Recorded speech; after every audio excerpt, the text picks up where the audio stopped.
Once again, hello and greeting to all the people of the planet. My name is Abbas Temori.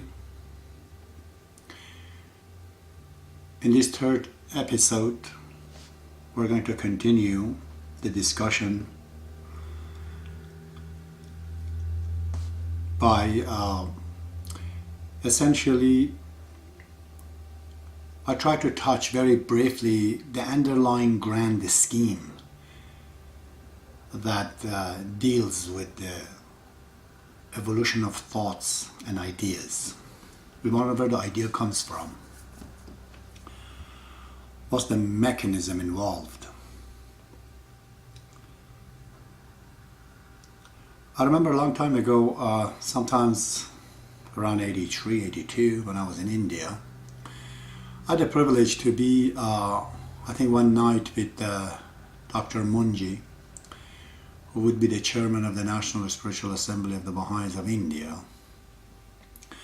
And I was explaining that just as in Middle East, we have in our theology or religion, we have an Adam, after that comes Noah and Abraham and Moses, Jesus and Muhammad, which would be the last of this cycle of the Prophet.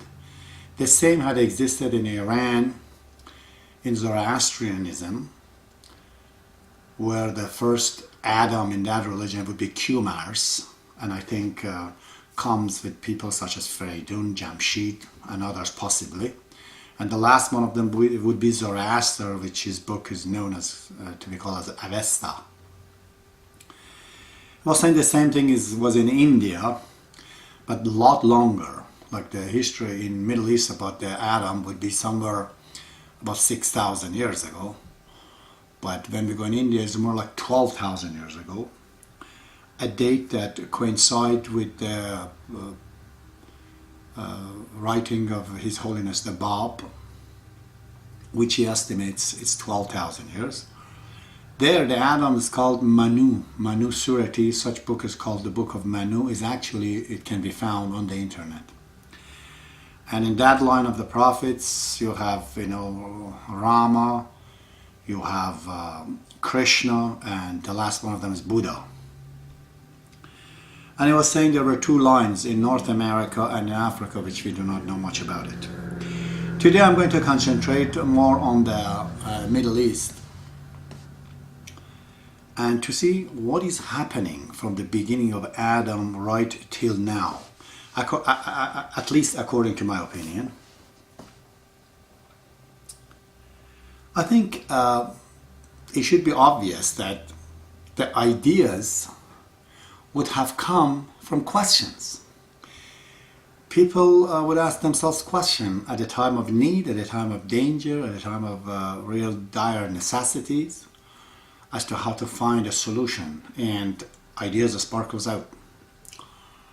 So as when they're relaxed and their needs is fulfilled, probably original man somewhere who was sitting and looking at the star in the night, or relaxing under the sun looking at birds, and would ask where all these things comes from, and who is he, and what is these things all about. This kind of questions gradually will find itself some responses, and these responses gets together, creates groups of people, and eventually it will lead to what we know as mythology. Let's say Greek mythology, Nordic mythology, Celtic mythology, the Egyptian, Indian, Chinese, in Middle East, lots of them, like Babylonian mythology, Assyrians, and Hebrew mythology, which is very famous, everyone knows about it. So these ideas that creates this collective ideas of the mythology of one group, it makes them to form a group, a nation, one of the binding factor in creating a nation, or this mythology. But as man evolves, his needs evolves, it develops, his emotion changes, and then in the course of time, as the need of man changes, there has to be a response, a better explanation that fulfills his desires and convinces him. This is what happens, that in the course of time, if you look, you see all these mythologies of the Greek and others, they would not responding to the need of people. That creates a little bit of a note for myself here. I'll just explain, for example, briefly about the Greek mythology, because it's the most famous.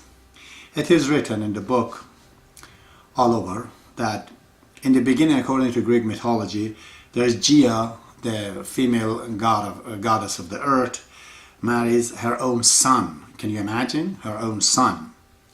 Uranus, which is the male god of the sky. And as a result, we have children they called Titans. And the father Uranus does not like these children at all, and he decides to kill them all. Now imagine, the father is going to kill the offspring. And in between, the mother, who is Gaia, goes against this idea and doesn't like it, and he could save one of his children, I think if I'm spelling it right, Coronis.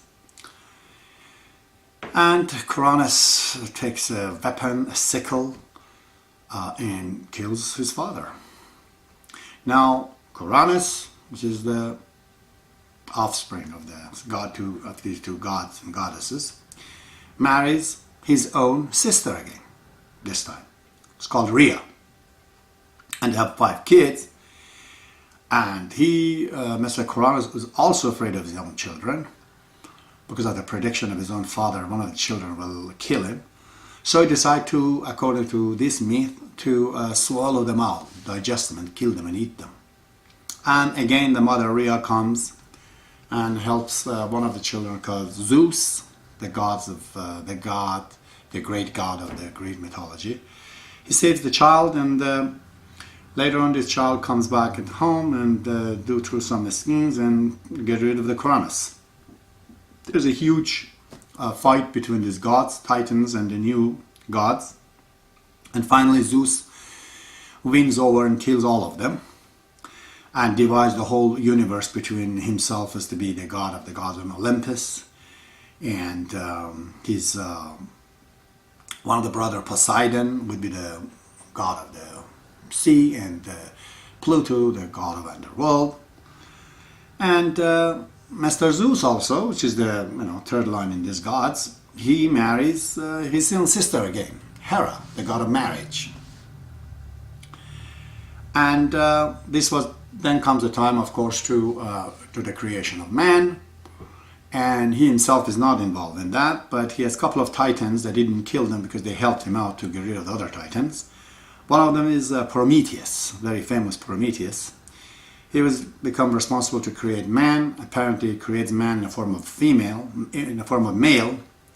And Zeus doesn't like this at all because he was helping mankind. You can see a little sign of ethics in this story, that Prometheus was against the god, the creator, the big god, because he was helping people.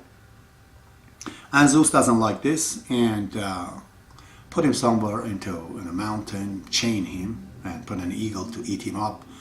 And it is said one god sacrificed himself to save Prometheus. And Zeus decides to create a woman called Pandora, with a box telling her not to open this box anymore, but she does, and that's all the trouble the man comes in. So this is just a brief outline of the Greek mythology. The same is with others such as Babylonian or Egyptian. It is all stories which shows the power and divisions. But gods are more like devils. They're like Satans. They're all cruel. And they have no ethics. This is the reflective of the people of the time. It seems that emotion was not among the human being yet developed to feel not all the females are the same to the males. Some of them are sisters, some of them are mother, some of them are daughters. But this mythology would not be able to survive very much, because as people grow up and they develop, they would find themselves that they do not like these acts of gods. And they feel these explanations are no good. So we fall into the wheel of the evolution, the survival of the fittest. Those which are not fit, they die, as Mr. Darwin says. in this case is correct, because none of this mythology survives except the mythology of the Hebrew, where there's only one God. When he is with his oneness, he creates everything, and he has, the Adam and Eve and so on. Which, of course, there is a moral to this history, how bad, gets defeated and how good, overcome. And this Hebrew mythology, most amazing, cannot be really explained to be made by people, because the mind of the people, right from Celtic to Nordic to China, it's all homogeneous. Mankind developed at a level of line that they would not have developed this moral and this emotion to be able to create a mythology such as the mythology of Hebrew, which lasts at least 4,000 years before Christ. Whereas the Greek mythology, they said, is just about 1,000 years, maybe 1,500 years before Christ. So, in this line of evolution, everyone dies except the Hebrew mythology, which one has to say who was the mastermind of these writings. Because, as I said, it does not, in the line of evolution, with the thoughts, with comparison, it's very different, completely different from every one of these. So one could say this was a revelation by God through a man who emotionally went so high, let's call him Adam, who understood the good and bad, and he became a mirror that could receive the message which is always there. Therefore, he revealed this kind of stories that make much better sense than the people of other time. So, and this mythology changes. If it cannot survive again the test of the time and explain the need of the people, it will get destroyed. But this mythology, the Hebrew mythology, changes, and we have now real heroes in it, such as Abraham. Even the Noahs, the flood of Noah, there are in the Gilgamesh and Assyrian, there are, and Babylonian especially, there are references to that. But when it comes to the story of Abraham, is very unique. A man who gets up through a philosophy of oneness and try to explain that the source is one. Metaphysics cannot be divided in many, many ways. It's just one. But in the course of time, in the course of its evolution, the mythology of the Hebrew falls in the hand of the most powerful man of the planet Earth, at least around the Middle East. And this is His Holiness the Moses. Out of Moses right now, we see that a new evolutions of ideas and thought. Mythology turned into a religion. Now it is written. Now there are laws, great laws, not just like the laws of Hammurabi and others in Babylonia, but the laws that sustained the Hebrews for a long, long time. So in the course of time, we can see as the time goes by gradually, let's say just about 500-600 years after Moses comes, and this Greek mythology starts around, many philosophers in the Greek mythology, in the Greek time, antiquity, such as Socrates and others, they must have met the prophets of the Israelites, prophets. Because one of them, Socrates, comes back among the people and he just says these things are totally blasphemous. These are not right way, and he teaches to the people ethics. I was reading in one of the Chronicles of the World. It is written there, and I can't tell you the page right now, but the book is Chronicles of the World. It says that in Rome, in the ancient Greece, it was the law, or it was recommendation, that homosexual entangling of the children, of the youth, was recommended. This is what, again, Socrates comes and says, these things are not really going to be healthy. And you know what happened to him. He was killed by the authorities because they would not accept it. Just